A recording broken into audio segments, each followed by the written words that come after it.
Liz. Tea time, yeah, making a difference, one cup at a time. Tea time, yeah. So be sure to grab your tea, grab a seat, and tune in to Miss Liz. Tea time, making a difference, one cup at a time. Tea time, yeah.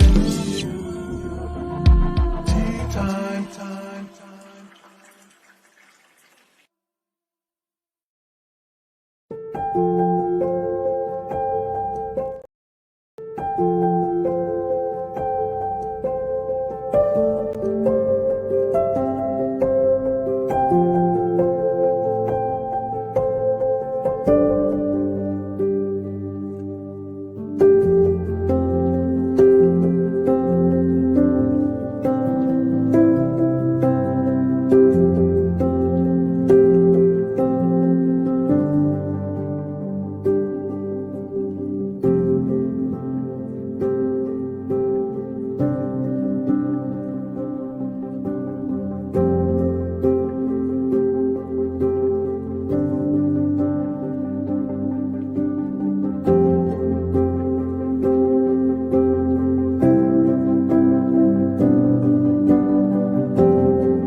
Well, welcome. It is afternoon tea. That's right. We're back a couple hours later, second tea time of the day. I really want to thank everybody for joining me this morning and for all the looping and joining and all over Zoom and StreamYard. We were all over this morning. But this afternoon, we got another incredible guest joining us all the way from the United States. That's right. We're traveling to the United States now. We were in Cameroon this morning. Now we're in the United States, and tonight we'll be in Canada. That's where we're traveling 3 countries in one day. So we're going to jump into the disclaimer and then the bio, and then we're going to get the incredible Allison Hammond into the studio to share her TEA. That's right. We're going to serve some strong tea, but we're going to do it in a different way. We're doing it Miss Liz style. So the disclaimer for Miss Liz's Tea Time live show. Miss Liz, myself, is going live using StreamYard. Before leaving a comment, please grant StreamYard permission to see your name at StreamYard.com. Please be advised that the content brought forward for any Tea Time show hosted by myself, Miss Liz, it's always brought forward in good faith, however, it may bring forward dialogue and opinions that are not representative of my platform. The facts and information are perceived to be accurate at the given time of airing. All Tea Time guests and audience participants are responsible for using their good judgment in taking any action that may relate to the discussion. The content brought forward may include discussion for some where they may be emotionally at risk. It is significant to know that this show is engaging in discussion forums only to offer and inspire awareness and connection and is not providing therapeutical advice. If you have any questions about this disclaimer or the panelist discussion, you may freely contact me, Miss Liz, through my email at bookingmissliz@gmail.com. Moving forward, should you choose to voluntarily participate in today's show in any aspect, I myself, Miss Liz, welcomes you. And should you decide that the show is not made for you at this time, I respect that, and I will see you at a later date, at a later show, and have you join me then. So now we got the disclaimer out of the way. Let's get into the incredible bio. I'm going to read just a bit, and then I'll get you to check out Miss Liz's Facebook page for the full bio of Allison Hammond. Allison Hammond created ResponsAble People and Company to help people and groups design plans for the future based on their gifts, skills, and knowledge. Through processing that uses graphic facilitation. This comes from a lifelong passion for bringing people together in the community for better lives. From a young age, Allison recognized that all people have unique gifts to share. Having a dancer's heart, Allison loves to be creative and use art to communicate, which fosters her love for using graphic facilitation that brings people's plans to life. As a natural-born teacher and a facilitator, she guides people through meaningful and deep conversations to discover their attributes, their visions for the future, and how to get there as a community. For more on Allison, please check out Miss Liz's Facebook page, and all of that good old whole bio is in there. So let me grab Allison and bring her in, and let's have a good old strong cup of tea. Welcome, Allison. Hi, how are you? Thank you I so much am not too for having me. bad. It is an honor to have you here, Allison. So if I've missed anything, I just want to give you this moment to share with everyone out there as I get everything up and running here.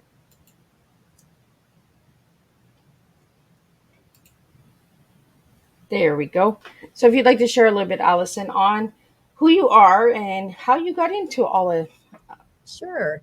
Well, in my bio, as it said, I'm a graphic facilitator. Although I was funny when you were reading that, I'm starting to use the word visual facilitator. What I'm finding is out in the world, people think I'm a graphic designer, like designing websites and things, and that I don't do that. That's a lot of work. Yes, it is. And it's really not. So I think of drawing as a verb. I'm creating drawings as people are speaking to me. My new tagline is "You talk, I draw." And so with the visual facilitation, I really started doing this about 12 years ago. I said in my bio that I often have found myself in my life, no matter what position I was in, be it a volunteer or in a job, I would be asked to facilitate groups. I think I'm good at it, and people would ask me, and I like to do it. I often would up and say, well, I'll do that because I enjoy it.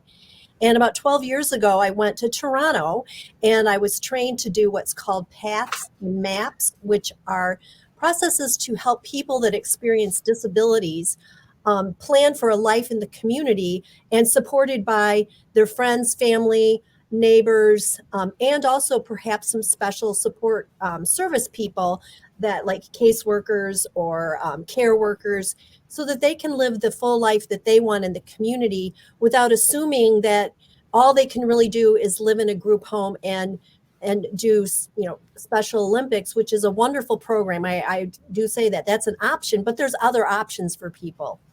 And the first time I ever did a plan for somebody after I learned to do the graphics at the training, I went, oh my gosh, this is my calling. I love doing it. I love adding the visuals to it.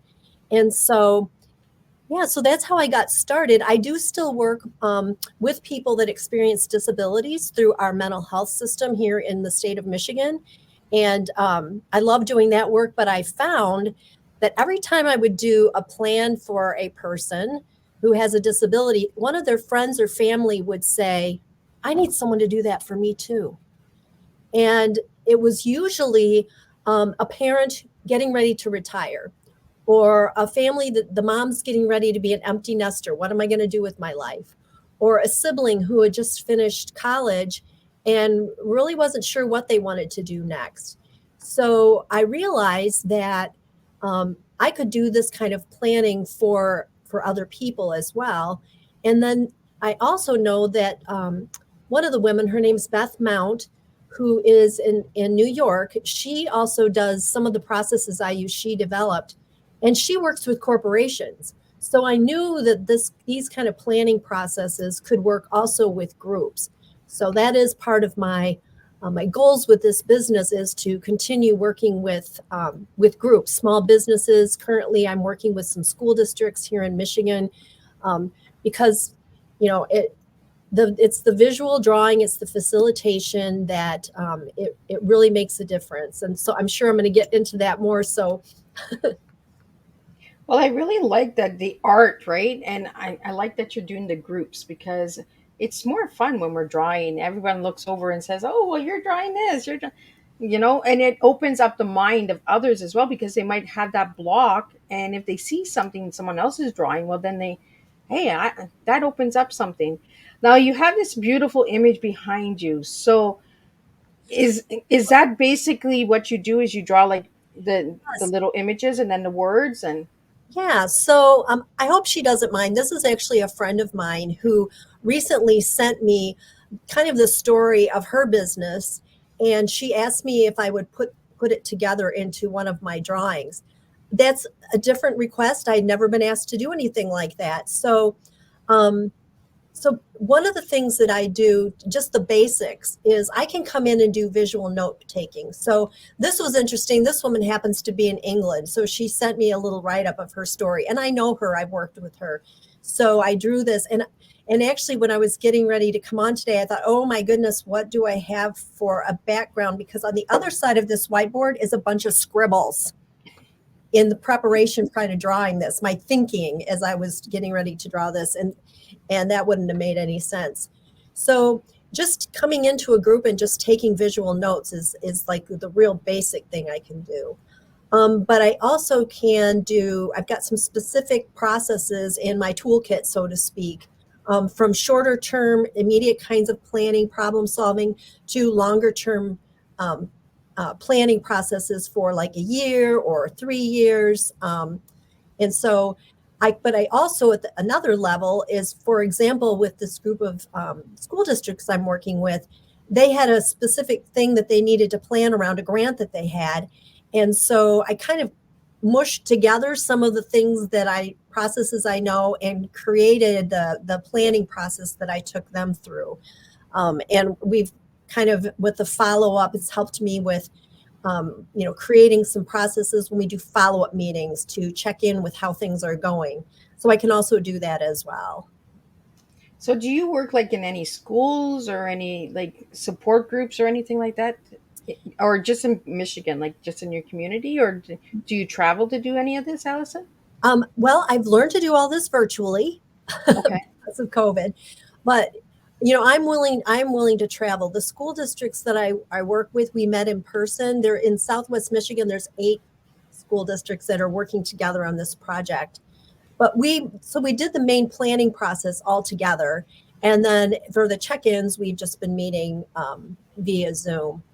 I wanted to go back, and when you said groups, one thing I get asked often is if I'm a coach, and I'm not. Okay. So if I'm working with an individual to do a plan for them, let's say that we're talking about a woman who's getting ready to do a career change and she really doesn't know what she wants to do. So I don't just meet with her individually and we do a plan. I ask the person to please bring in friends, family, colleagues who can help you with the plan, because I'm just the facilitator guiding you through a process. So anytime I'm doing this, I'm working with a group, whether there's a focus person or the group itself has a focus on what they're trying to do.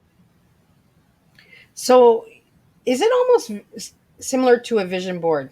Is there a big difference between maps and vision boards? So this is what I like to say. I actually did my own vision board this year, and I love doing vision boarding. I think it's really important to, sit down, and the one that I did, we cut pictures out of magazines and we put them together, and just to big picture thinking and visualize what are possibilities. What I like to say is, once you have your vision board, get a couple of your friends together and let's talk about what are your actual first steps to make that vision happen.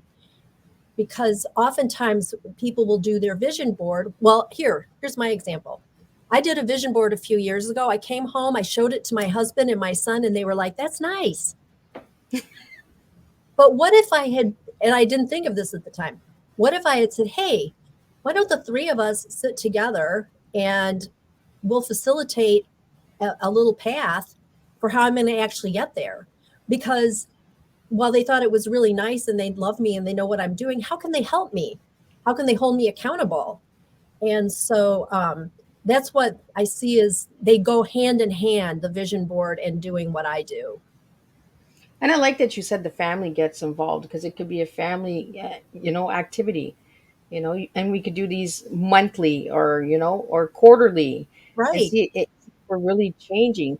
I really like that it's making a plan. And it's like you said, when we do vision boards, we show our family or our kids or our spouses, and they're like, oh, nice.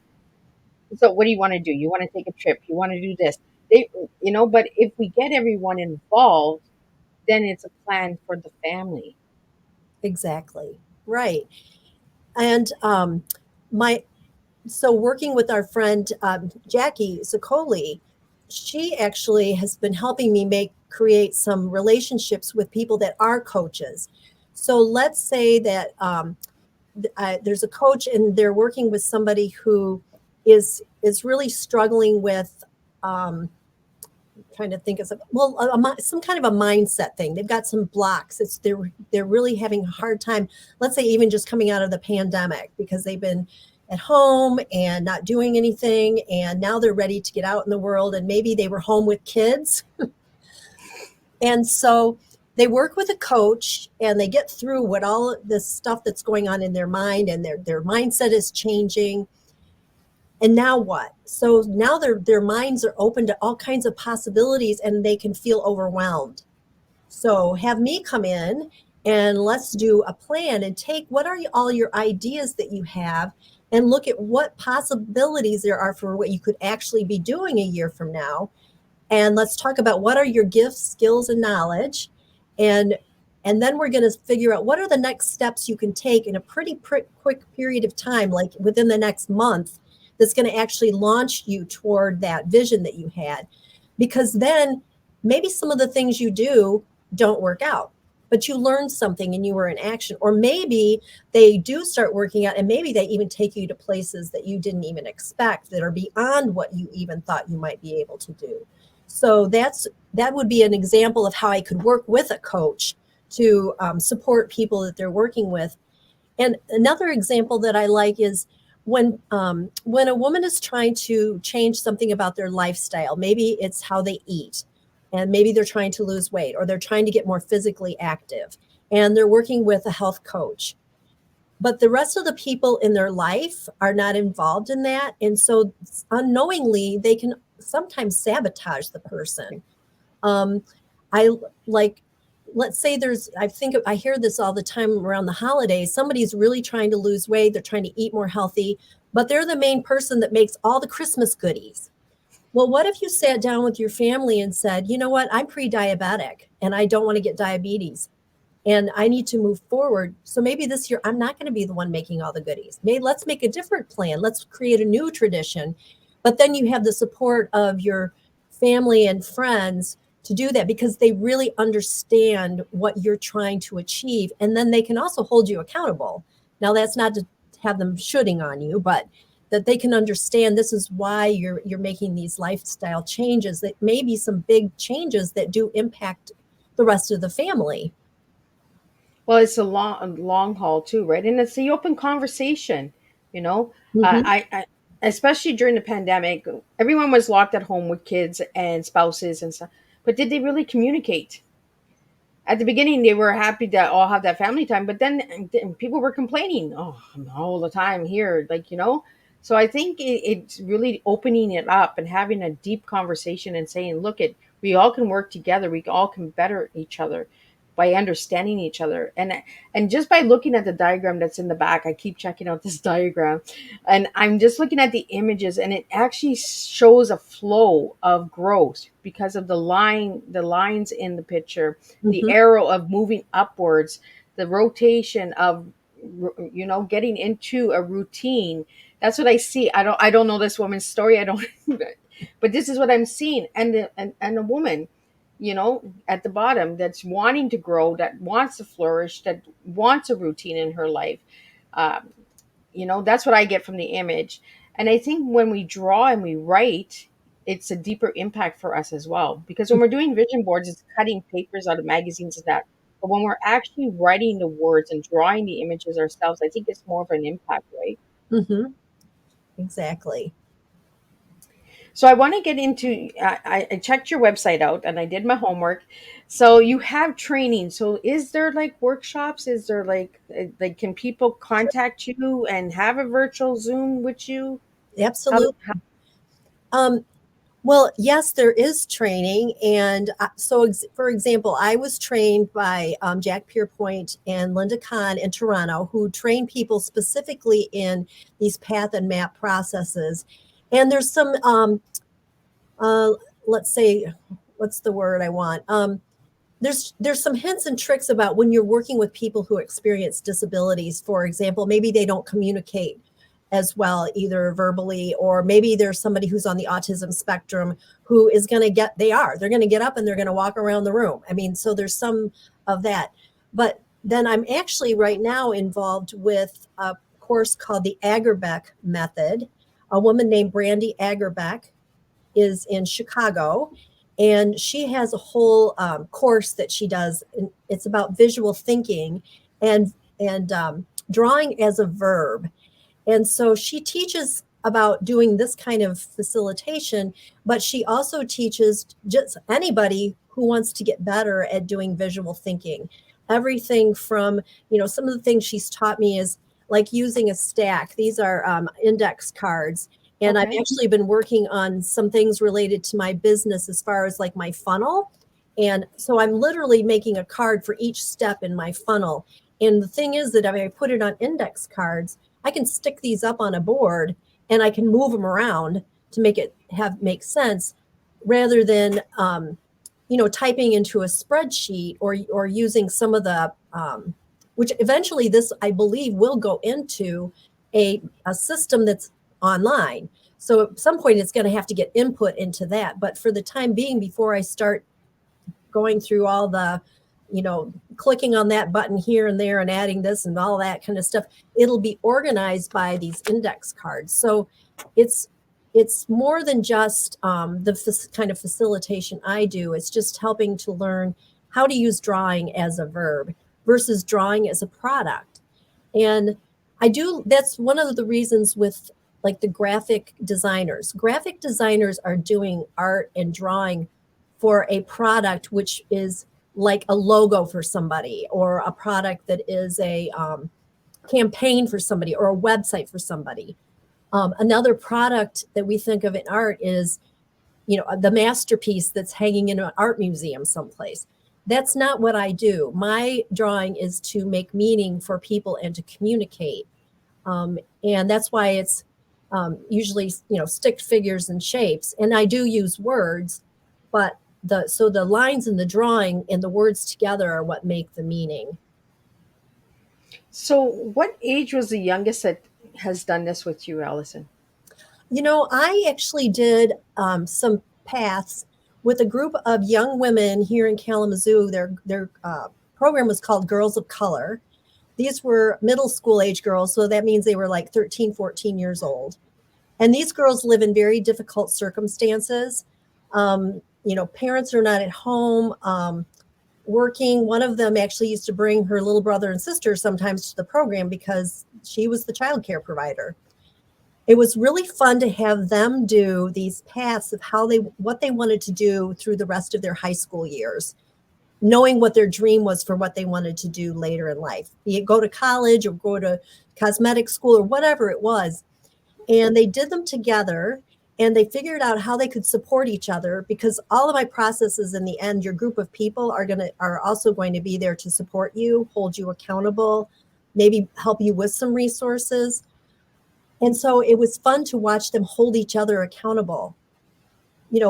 Hey, you're like, they would get together to do homework and things. You would hear them say, hey, I see you over there texting and you're not done with your social studies homework yet. And these are 13 and 14-year-old girls, but because they worked together and they knew where each other wanted to go, they really formed their own little support community. And we know with that age group in particular, they're more likely to listen to their peers than to some adult that says, hey, get off your phone and go do your homework. You're like, oh shoot, you seen me. But if the teacher sees me, it's like, man, they're still gonna do it, right? Exactly. So, working with all of these different types of groups and organizations and that, what have you learned about what you do by working with all of the different types that are out there? Like, I know that you work with a lot of like you just said, the Girls of Color and that, and then you work with Jackie Zokor, who actually gave me Allison Hammond today. So thank you, Jacqueline, for that. She is one of my collaborators this year for 2023 for Teatime. So I want to thank her for that. But what have you learned about yourself doing these process and working with the different age groups and different organizations and that? Yeah. One of the things that I've really learned is that when I'm in the zone and I'm doing this, I really am it's like a zone. I get connected to the people in the room and to what I'm listening for, to distill that down to what I'm actually going to put on a piece of paper. And I've learned that I'm really, really, I believe I'm really good at doing that because I've been told that I'm good at doing it. One thing I've learned about myself, though, is with starting a business. I'm very capable of doing a lot of the pieces around running a business. I don't like it. It does not bring me joy. And so this last year, I shouldn't say this last year, it was last month, I actually have a friend of mine that does this, do a path for me. And what I really learned is that I love this work because it's in the moment. I like doing the pre-planning. What I'm not as good as, and then helping people follow up, what I'm not as good at doing is some of the other follow-up related to business. And so that's one thing that I've learned that's been important, because when I did my path, it became abundantly clear to the people who know me, who kept thinking, well, Allison, you can figure out how to set up your website to do. You can, yes, I can. And actually I've watched YouTubes and I've started doing it. I don't like doing it, so it's not happening. Yep. So it's helped me see after, well, I've said of the last couple of years, I've just been throwing spaghetti at the wall to see what lands. It's been really good for me to do a lot of that, trying to do it by myself, because now I think I'm pretty clear on where I need help, because it doesn't bring me joy. And the other thing that I've learned is that the processes I use when you bring people together, and I always believe the right people are in the room for that plan at that moment. Typical strategic planning, which I've been through a lot because I'm working with nonprofits, it feels like now when people walk into the more traditional, I would say, strategic planning, there's a lot of people that already have the answers in their mind as far as where they think things should go and what the benchmarks are going to be. And when I do planning, I come in with a big piece of blank paper and there's a framework, but what the ideas are for what the future is going to be, you bring people together, and together they come up with what the plan's going to look, what the vision's going to look like. And what often surprises me and the people in the room is they often together come up with something that they never imagined was going to be what they thought they were going to come up with. And then when we get to who's in the room, the gifts, skills, and knowledge of the actual people that are there, and figuring out what the next steps are going to be based on that, they actually do the plan, and they often surprise themselves at how truly simple what the steps are. Because they're thinking, strategic plan means you're going to have your mission, your vision, you're going to have your big goals, you're going to have your benchmarks, you're going to have your objectives, and then you're going to come up with your steps. And then you end up with a notebook with 60 pages of things to flip through. So 2 stories about that. One, I've been working with a small business here in Kalamazoo. They happen to be a pest control company that a friend of mine owns. And I did some just note taking while they had another person facilitate their strategic planning. And they were getting together later, and she told me they're flipping through the notebook of this plan. And finally, one person in the room said, that a thing we're talking about, what step that was, it's right here on the picture.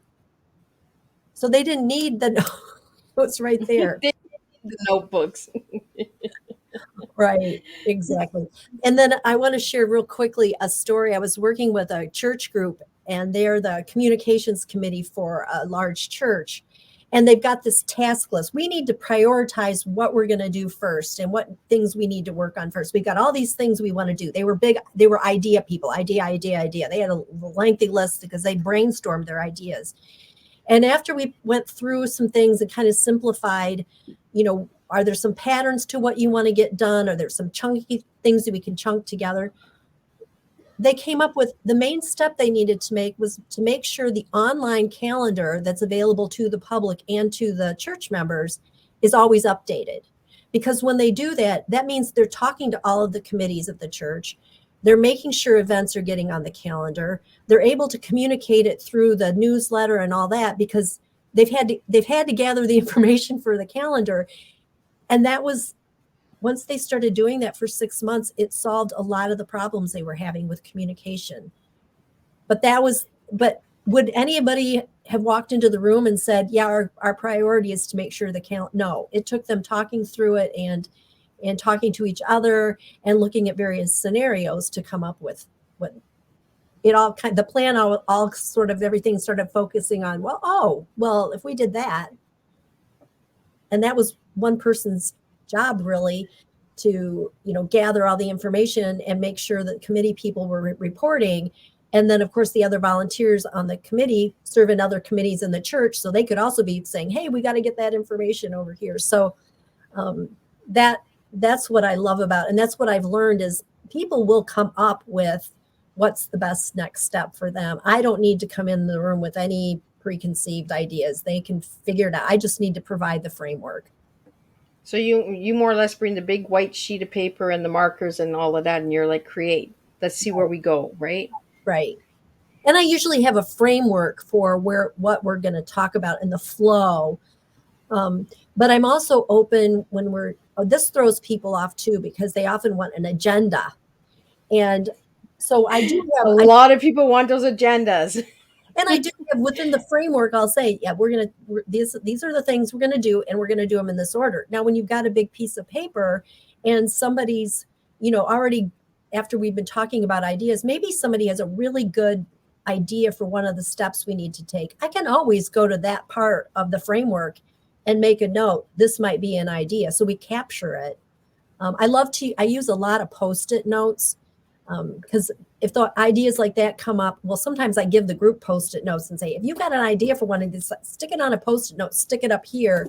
And then when we're ready, I'll permanently put it on the path with a marker. Well, I think they're cool to have too, right? Because you might have an ideal and you don't want to lose it. So have those sticky notes around, have that piece of paper around, because you don't want to lose it, because you might lose something that's really incredible. Right. I usually have a sheet of paper up next to what I'm doing that's called the parking lot. So people can stick notes up there as well. I like that, the parking lot. So I want to get into a little bit of how you came up with the name Responsible People and Companies. Where did that come from? Well, it actually comes from, I did a newsletter a long time ago part of my background is early childhood. And I had a job where I was doing outreach to families in a very rural community about school readiness. And what I realized was a lot of the materials that we were giving to families was at like the 12th college grade level reading. And so I actually wrote a book called Becoming a Parent Through Powerful Promises. It's a picture book for parents. And then out of that, I made this newsletter that was called ResponsAble Children, because we want to raise children to be responsible rather than reactionary to life. We want them to not just being responsible, but able to make choices, and et cetera. So when I started working with people that experience disabilities, that kind of fit too. And now with the planning I'm doing, because we're taking into consideration the people in the room, they're able to be responsible and take action on this path or map rather than just responding or reacting to whatever the situation is. And responsible means like responsibility. That's part of it too. But I think people need, when you work from what they know what to do, they're gifted at doing, they're interested in doing, and different people in a group all have different things. And when you work together, they're all able to respond together rather than you're responsible for this and you're responsible for that. They're all together responsible. Well, and I'm noticing a pattern here, a lot of accountability. Yeah, exactly. Mm-hmm. And making a plan for your life and making a plan for your future is accountability. Because we can't put it on somebody else. We can't say, well, you're responsible for my life.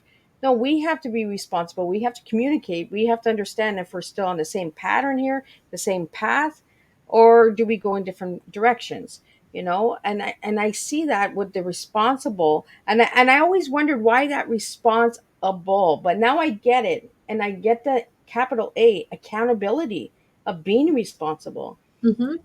So did it just come to you? Like, your name just come to you, or did you think about it, or? It kind of did. Like I said, back when I was working with children, it could be a higher power thing. It just resonated with me for so many things. And the other thing is with the planning I do, versus maybe what we think of as typical strategic planning, that those plans are often in a reaction to something, which that's not a bad thing. I think traditional strategic planning is very needed when you're going to be working. Let's say you're in a very large corporation and you do have a lot of different functions throughout the corporation, and you need to be looking at some more technical kinds of things. Where I come in is, let's say you've got a large strategic plan, and you're in the division of some company, and you've been appointed to take care of this part of the strategic plan. Where I could come in and say, okay, that's where you need to go according to this document. But now, where within this group of people that you have, how do you see that playing out, and how can you make that happen? What's your vision for making that happen? And then who is part of this team, and what do you think are the ways that you can work together as a team, or you individually with your gifts, skills, and knowledge to make that happen, so that it involves more people in figuring out the to-doing of this big strategic plan. So that was kind of a roundabout way to answer your question, but No, the question that it's because sometimes we come up with the names of our businesses and that, and sometimes people want to know how we come up with them. And I like the difference of it, because even when I went to go and tag you and post, it was the responsibility kept coming up, the word. It was telling me that there was an error, and I was like, no, this is the way it's supposed to be. So just leave it alone. Sometimes technology just wants to fix and edit everything. It wants spell that check. agenda, right, that we need to follow. And I like that there is no agenda, because I don't like agendas, because if things happen, then how do you deal with stuff? It throws you right off the path, and then you get frustrated, and you get you get disappointed in yourself. You're like, oh my goodness, like, what's plan B? Always have a plan B, because Right. I think it's really important to have a plan B. I really like the flow of the drawing behind you, Allison, because it has an upbringing and a flow of going ahead. Now, Mm-hmm. are most of your drawings that you do, when you do the maps, do you notice the up lines going upwards and growth? Or Yes. Um, it's interesting.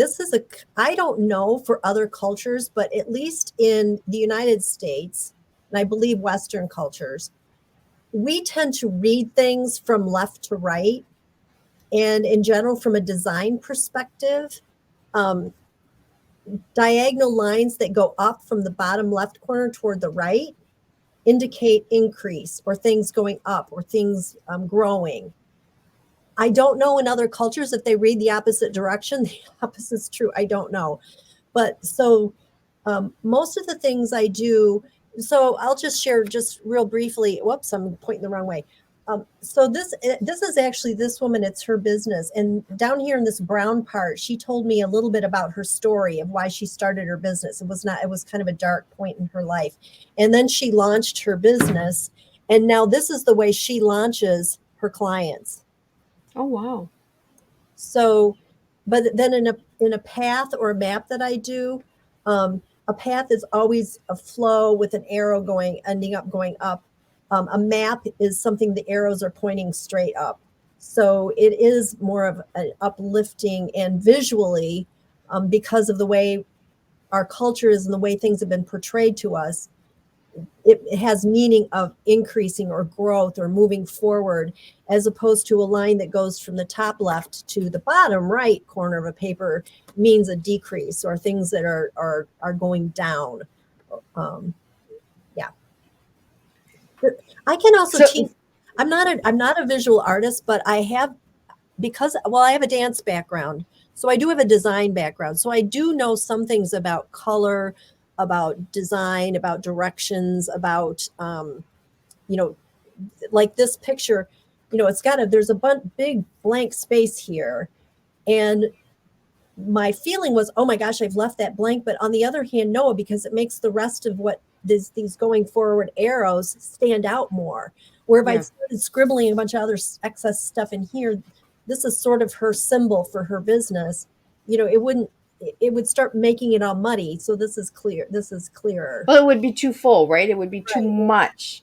Where this has a nice flow, and I'm noticing like the colors in the background of the like you were explaining the dark in the bottom where she started talking about her business, and then as it lightened it up, the colors actually lighten up as well Uh huh. as she builds. Now, do you notice that when a lot of people are doing their maps that their plans that the colors are dark and then they lighten up as they explain their plans? That is so interesting you said that. That is one thing that I always ask a person that I'm working with, or if I'm working with a company, these colors actually come from somewhat from her logo. But so I always have a base color that I'm going to use to, well, this woman she happens to have red hair. Um, but as a base color, I am often really surprised when I'm done with a drawing at the colors I've chosen, because I'm usually choosing them in the minute and it's how I feel as far as what the emotions are coming forward. And we know lighter, brighter colors are happier colors, whereas brown and gray tends to be more of heavy colors. And um, there was a gentleman that we did a plan for. This was quite a while ago, and at the time he happened to be homeless. And when I did his path, when I looked back at the contrast, it was so brown. And then a year later, after was in a home, he was able to have his cat again. um, he had neighbors. Um, he had a life in the community. He was volunteering, I believe, for like the Humane Society or something. His path was completely different colors, and I did not set out necessarily to have it be that way. It was more like what colors were speaking to me as I was doing the path or the map. I've learned now from the Agrabek method that I'm taking to be careful about not using too many colors, because again, that can start making things look muddy. And not clear. So I try to keep my color palette to just 3 colors, sometimes a fourth one, like her hair is red. And I want her to stand out. So yeah, that's an interesting question about color, because sometimes I really, other than like the base color, I think will be like the thematic color. I often don't know what colors I'm going to end up using. Well, and it's nice that these are the colors of her logo. Like and once again, I don't know the lady whose plan is, but it's nice that her logo colors are in there, and that you've made it personalized. Her red hair is to stand out because that's who she is, And I think that's really important. Just a message. Like I'm getting so much from this drawing. I like to analyze stuff and shapes and lines and all that. So I get a happy meaning from this. Like I get when you start a business, it's so heavy because there's so much to do, right? And then as you learn and you grow and you get your clients and you get your customers and guests and that, it lightens up. So the colors start to lighten up. The flow is there. You find your flow. But until you get that flow, you're like in a box. So that's where I get like the box here in the bottom. So it's a really strong image behind you, Allison. So I really want to thank you today for like bringing this to my attention. There's so much, like I'm doodling here. I have my paper. Like this is what I do, guys, when my guests are talking. Like I got notes, I got papers, I got. So if you see my head down, guys, I am paying attention. I'm taking notes. Miss Liz likes her notes for afterwards and that. So I want to get into a couple of the personal questions that I've asked you as a guest, and then we'll finish up with some more on the maps and that. But if I ask you what your tea is today, Allison, what would your tea be? Um, well, it was together. And you asked me the 3 letters, and I ended up coming up with the kind of a phrase with the 3 letters. Well, that's always nice too because that's a flow of tea. Right. People together, because need to be together. Community, that's what that means to me. So, what do you have for your E and your A? Engaged. And your A, what do you have? Action. Oh, I like it, and it really speaks to you, Allison, because this is what it is. It's the tea, and all of the guests get asked this question: "What is your tea?" Because you're serving you. Miss Liz is not serving you. Yous are serving you, what your work, your purpose, your whys. Miss Liz is just a hold. I just hold a pot, and I just say, okay, give me what you got. So I also asked you what your favorite color was and the one word that describes you as a person. So I want to get into a little bit of why those words, why that word, and why that color. So do you remember what you gave me? I do know my favorite color is green, always has been. And it's interesting when I've done different personality things when it'll say, figure out what's your color. It often comes up either green or orange, interesting, but Ooh. green. Any shade of green, I just love green. And your one word that you gave me, do you remember what you gave me? I don't remember that. Uh, it starts with the letter C. I'll give you a little. Was it community? No, another C. Color coordinated. Your one word that you gave me was connection, and I see that happening. Yes. Yep. That goes together with community. Um, yeah, I am a connector, and it's been interesting with me starting my business. Um, Sometimes I feel like I've connected this person to that person and this person to that person, and then it's like, but wait, I have my business over here too, and that's okay because that's just what I do. It's one of my top strengths too in various in that word. And I think that goes along with the facilitation because I like to get people together and have them connecting their ideas, and I can start to see patterns to help them shape what they're going to do with that. I like that you said the word patterns because that's what I see on that picture in the back is the patterns, the circles, the lines, the squares. They're all different patterns, you know. So I want to get into the word facilitation for the listeners out there that might not know what facilitation means. If you'd like to get into that a little bit. Well, so a facilitator is somebody that comes in and makes things easy. You make things facile or easier. And so oftentimes I'm the kind of person that I'm a very big picture thinker. So that's the other way I connect things. I can connect a lot of ideas and keep making a picture bigger and bigger and bigger. But when I come in and I'm able to help people see more easily, more clearly what they're trying to communicate or what idea they're trying to bring forward, that's what a facilitator does. And often I don't really I'm a person, it takes me a long time to come to what my opinion is because I can see all sides of facets of something pretty easily. And so I like the role of facilitator in groups that I've served in because the question or a problem or a decision we're trying to make, I'm often the person who's like, I don't know. What you're saying sounds good. What you say sounds good. What you say sounds good. So if I'm facilitating, I can help bring all that together and help the group make a decision. And actually, it helps me then understand better why a decision was made or a choice was made about what action is going to be taken. So that's kind of where I see the word facilitator. Sometimes that, leaders use facilitation skills.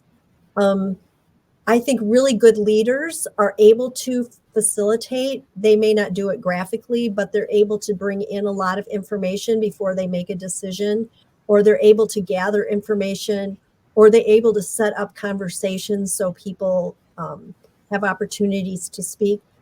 Not all people in a leadership position are necessarily good at facilitating. And so that's why I believe that, like for small businesses or for some organizations, to have me come in because I am good at that.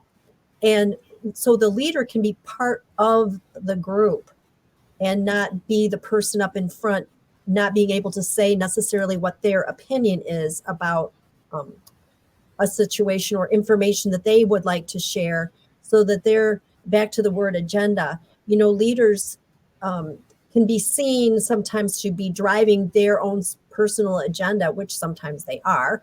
But, if they're really truly an open leader who wants to get the best out of the people that they're working with and get to the vision that maybe that person has, but bringing people along, then having somebody facilitate having discussions where they can be part of it can be really beneficial for a leader in a leadership position, to let themselves be vulnerable, to be part of the group.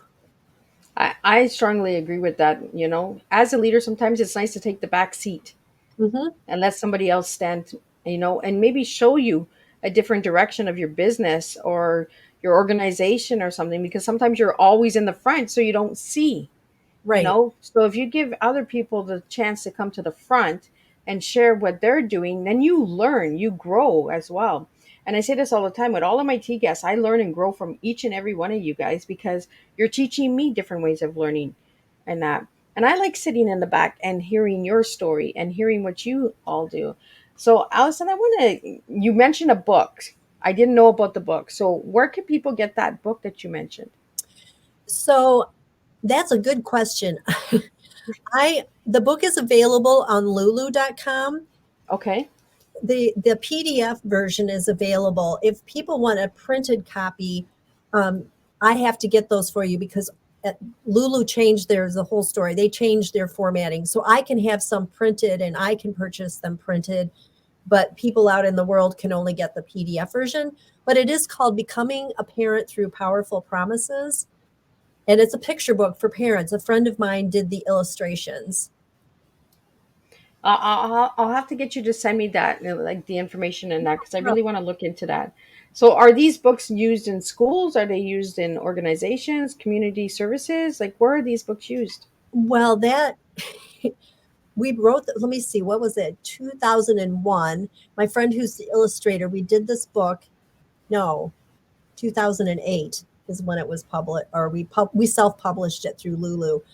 Honestly, I buy them and I sell them to people. My husband's had this dream that they should be given out in hospitals when babies are born. Yeah, so it was a thing that I did, and I've been using it, but I really never promoted it. And my friend, we both got full-time jobs when the book was done. But I'm pretty proud of it, and thank you for asking about it. And I will make sure I get you a copy, and maybe that will be the catalyst to me getting it in a different format so that I can publish it through Amazon. Well, it's always nice to know, because not everything is on Amazon, and that's why I wanted to know, because there are some people that write books and they don't put them on Amazon. They either sell them privately or through them, or through their publishing company and stuff like that. Because not everybody wants at Amazon first, like, Right, you can only have so many Amazon number ones, and then what's the difference? You know, if you're not actually pushing these books, if you're just writing to write and you're not actually using them, what difference are we making, right? right. And I like when there's content in different aspects and different locations, because I don't always want to go to Amazon for a book. I want to go to Goodreads. I want to go to Barnes and Nobles. I want to go to Kohl's. I want to go to the bookstores. It gets us out, check out different things. It's like if we always went to one store to do all our shopping, we wouldn't know about all the other stores. So that's what I really like hearing. So I've never even heard of lulu.com. So I'm going to be checking that out as well.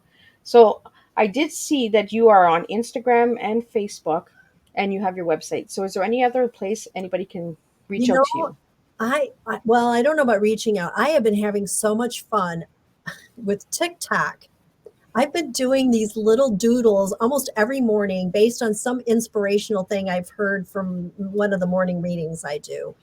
And I'm almost up to 2,000 um, 2,000 Followers? likes, 2,000 viewers or something, not likes, 2,000 views.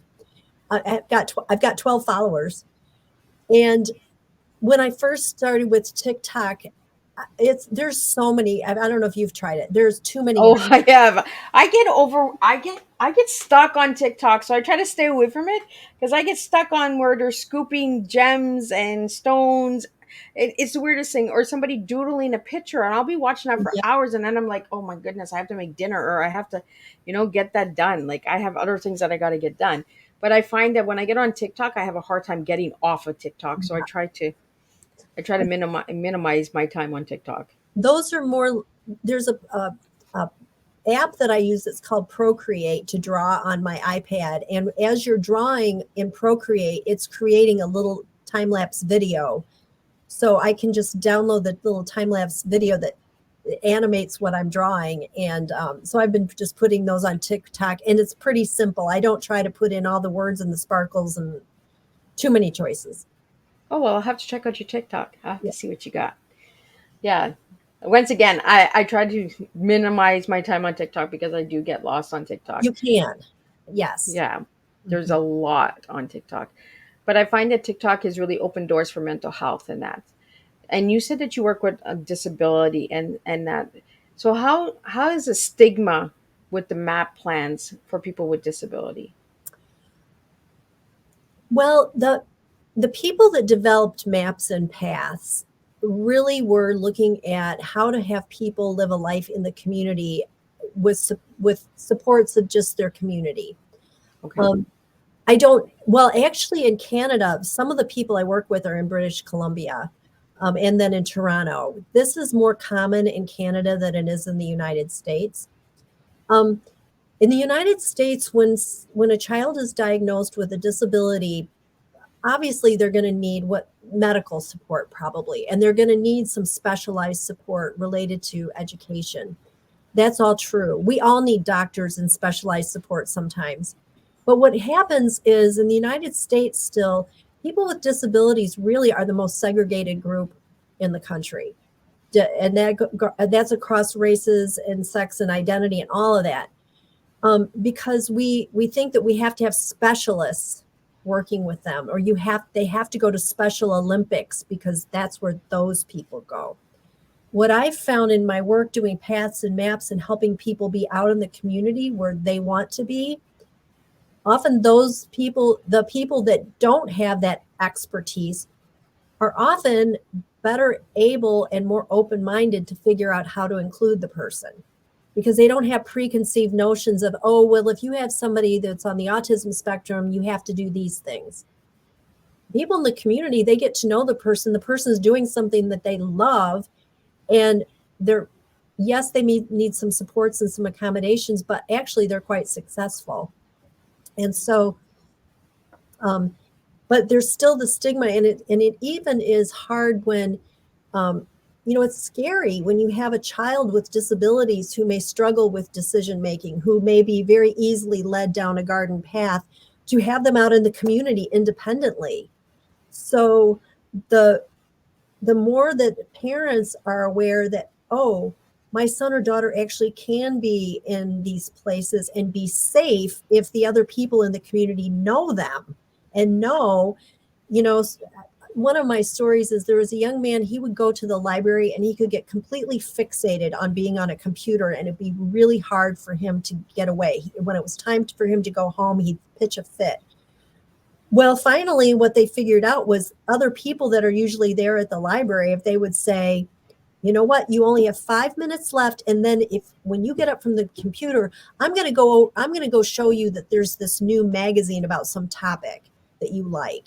And he was fine. But when mom or dad are saying, oh, you got 5 minutes left, Yeah. he would pitch a fit. So it was him getting to know people in the community that said, hey, we can help him move away from that by offering something else for him to do. And we're his friend, we're peers. So, but the stigma is still there. But the more that we have people included and in the community, and that we all get to know them, the better we all can support people, just as we support each other in everything. Well, I want to really thank you, Allison, for joining me today on Teatime and sharing this incredible work. So for anybody who would like to reach out to Allison, check out her website, check her out on Facebook, on Instagram, and she did say TikTok, so check out TikTok again. And I want to thank the supporters and viewers who tuned in today. And if you're watching the replay, push #replay and let me know where you're tuning in from. And if you have any questions at all, reach out to me, Miss Liz, and I will connect you with Allison. I can send her a quick message and I can get her to communicate with you as well. So we will be back tonight for the final show of Thursday with Danielle Kubriski. I hope I'm saying her last name right. She is an author in Canada, and she will be speaking about her books and education and all of that, because that's what Miss Liz does. Miss Liz is teaching educational awareness. So we do bring education to the table. We do serve a different cup of tea on this platform. So again, Allison, thank you so much for Thank you joining me. very It was much. an honor to have you. Thank you, Adam, for tuning in. Thank you to the viewers on Twitter. You do have to verify that you're watching. I can't put your comments up if you don't verify. StreamYard won't let me do it. So thank you again for all of the viewers on Twitter as well.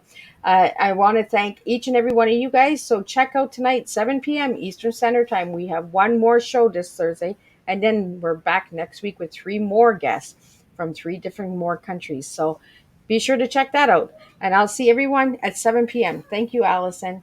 Thank Don't you. leave. I will talk to you in the background. Okay, thank you.